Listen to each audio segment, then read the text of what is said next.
নমস্কার সুপ্রিয় দোস্তদের জানাই জেএম আপডেট চ্যানেলে স্বাগত। চলুন আজকে এই ভিডিওর মাধ্যমে আমরা জানবো চুক্তিভিত্তিক কর্মীর জন্য 1 এপ্রিল থেকে 2026 যে বড় আপডেট এসছে সামনে। আজকে ভিডিওর মধ্যে জানবো স্থায়ীকরণ এবং বেতন বৃদ্ধি হাইকের যে পিএফ এসআই এর সুবিধাগুলো কি কি রয়েছে চুক্তিভিত্তিক কর্মীদের ক্ষেত্রে। যারা দীর্ঘদিন ধরে চুক্তিভিত্তিক কর্মীদের চাকরি করছেন তাদের একটি বড় সুখবর কিন্তু পেয়ে চলেছেন।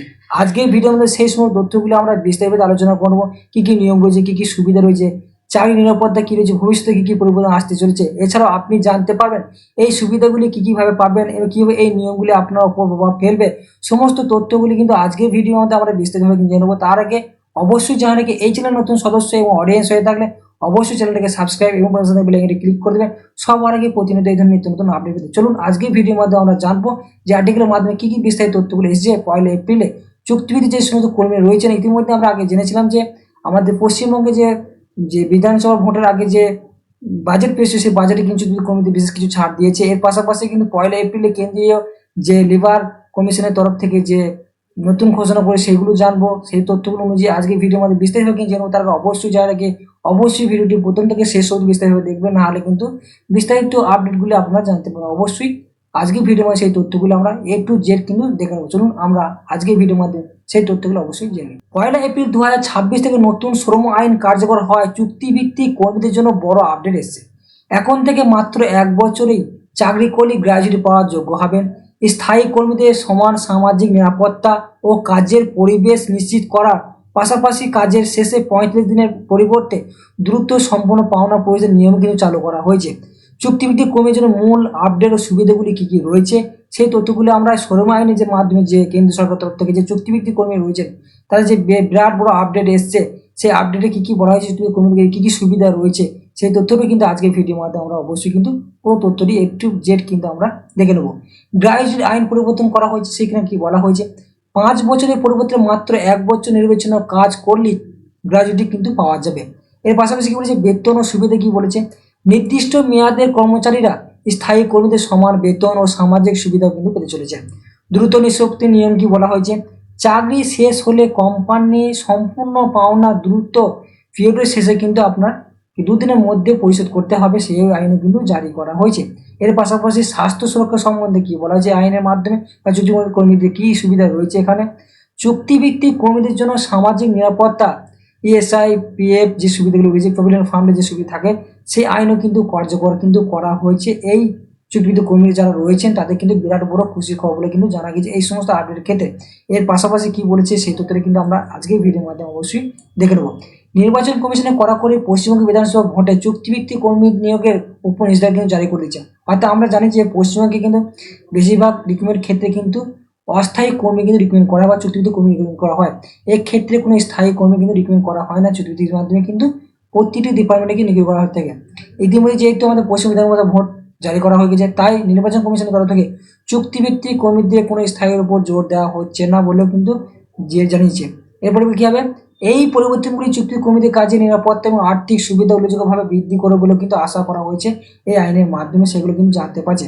এর পাশাপাশি আমরা কি জেনেছিলাম আগে 2013 পর দীর্ঘ 13 বছরে একবারও তাদের কিন্তু বেতন বৃদ্ধি বলে কিন্তু অভিযোগ জানিয়েছিল বিভিন্ন চুক্তিভিত্তিক কর্মী রয়েছে। রাজ্যে বিভিন্ন যে ডিপার্টমেন্টগুলি রয়েছে তার মধ্যে আমাদের আশা কর্মী আছে, আইসিডিএস কর্মী আছে এবং স্কুলের শিক্ষক আছে, বিভিন্ন যে আছে সেই সমস্ত কর্মীরা কিন্তু এই ইস্যুবিনদের মধ্যে কিন্তু তারা কিন্তু অনেক অভিযোগ কিন্তু জানিয়েছে, অনেক আন্দোলনে কিন্তু সরে হয়েছিল। 2013 সালে মাত্র 15 টাকা বেতনে স্থায়ী চাকরির ক্ষেত্রে তারা অস্থায়ীভাবে কিন্তু চাকরি করে জীবনযাপন কিন্তু করে চলেছে। তারপর থেকে বাজারের মূল্য কিন্তু বৃদ্ধি পেয়েছে অনেকটাই, কিন্তু বেতন বাড়েনি 1 টাকাও। সে বেতন অবশ্য বন্ধ গত ডিসেম্বর থেকে, কিন্তু অনেকের ক্ষেত্রে কিন্তু প্রবলেম ও হয়েছে সেটাও কিন্তু তারা জানিয়েছিল। বঞ্চনার প্রতিবাদে পথে নামলেন চুক্তিভিত্তিক বৃত্তিমূলক শিক্ষকেরাও কিন্তু পাশাপাশি জানিয়েছিল বা দেখা গিয়েছিল। মঙ্গলবার শিয়ালদা স্টেশনের বাইরে ট্যাক্সি স্ট্যান্ড থেকে ধর্মতলা পর্যন্ত যে বিক্ষোভ মিছিল করার কথা ছিল, কিন্তু বৃষ্টির কারণে মিছিল করতে না পেরে শিয়ালদা স্টেশনের বাইরে জমায়েত করেন তারা। অর্থাৎ যে সমস্ত শিক্ষকরা রয়েছে তারা কিন্তু যে মিছিলের কথা ঘোষণা করেছিল সেটা কিন্তু তারা শিয়ালদা স্টেশনে বৃষ্টির কারণে কিন্তু সেখানে তারা জমায়েত হয়েছিলেন। দাবি আয়ের সবরহন, কিন্তু কি যে দাবিগুলো করেছেন তারা সেই তথ্যটাই কিন্তু আজকের ভিডিওর মাধ্যমে আমরা দেখে নিচ্ছি, প্রত্যেকে কিন্তু মনুষ্য করে দেবেন। এই শিক্ষকের মূলত মাধ্যমিক উচ্চ মাধ্যমিক স্কুলে এর পাশাপাশি কি রয়েছে কম্পালসারি স্কিল বিষয়ে কিন্তু পড়ান। 2013 পর দীর্ঘ 13 বছর একবার তাদের কিন্তু বেতন বৃদ্ধি হয়নি বলে কিন্তু তারা অভিযোগ জানিয়েছিলেন। সালের পর মাত্র 15 টাকা বেতনে চাকরির জীবন কিন্তু তারা শুরু করছিলেন। তারপর থেকে বাজার মূল্য বৃদ্ধি পেয়েছে অনেকটা, কিন্তু বেতন বাড়েনি 1 টাকাও। সেই বেতন অবশ্য বন্ধ গত ডিসেম্বর থেকে কিন্তু জানতে পেরেছি। ইউনাইটেড ওয়েস্ট বেঙ্গল NSQF এর national skill qualification framework teacher association সভাপতি নিরুপম কোলে জানান, গোটা রাজ্যে প্রায় 1600 বেশি স্কুল পূর্ণ সময়ে চুক্তিভিত্তিক প্রায় 3000 শিক্ষক শিক্ষিকা রয়েছেন। এই বৃত্তিমূলক শিক্ষায় তারা ক্লাস করাচ্ছেন, তাদের থেকে শিক্ষা নিয়ে ছাত্রছাত্রীরা নিজেদের জীবন প্রতিষ্ঠিত হচ্ছেন, কিন্তু তাদের অবস্থা ক্রমাগতই শোচনীয় কিন্তু হয়ে উঠেছে। এদিন বেলা 10:30 থেকে জমায়েত শুরু করেন, কিন্তু বৃষ্টির কারণে মিছিল আর এগোতে পারেনি। ওই স্থানে বহু শিক্ষক শিক্ষিকা জমায়েত করেন। বেতন বৃদ্ধি ছাড়াও তারা দাবি তোলেন এজেন্সির হাত থেকে তাদের মুক্তি দিতে হবে, ক্যাটাগরি শিক্ষা দপ্তর থেকে তাদের স্কুল শিক্ষা দপ্তরের অধীনে নিতে হবে। এই আশা তারা কিন্তু অভিযোগের মাধ্যমে কিন্তু জানিয়েছিল। আজকের ভিডিওর শেষ তথ্যগুলো আমরা A to Z জানিয়ে দেওয়া হলো, কীভাবে তাদের আপডেট এসছে এবং যে শ্রম আইন এবং পাশাপাশি চুক্তিভিত্তিক কর্মীদের যে রাজ্যের কি রয়েছে, তাদের কি আন্দোলন, কি তাদের অভিযোগ রয়েছে, তাদের কি দাবিদার রয়েছে, সমস্ত আপডেট কিন্তু এই ভিডিওর মাধ্যমে আমরা অবশ্যই কিন্তু দেখে নিলাম। এরপরে নেক্সট আপডেট কি আসছে রাজ্য এবং কেন্দ্র সরকার তরফ থেকে, সেই তথ্যগুলি কিন্তু আমরা পরবর্তী নেক্সট ভিডিওর মাধ্যমে অবশ্যই দেখে নেবো। তার আগে অবশ্যই চ্যানেলকে এই চ্যানেল নতুন সদস্য এবং অডিয়েন্স হয়ে থাকলে অবশ্যই চ্যানেলটাকে সাবস্ক্রাইব এবং পাশে বেল আইকনটি ক্লিক করে দেবেন সবার আগে প্রতিনিয়ত নিত্য নতুন আপডেট পেতে।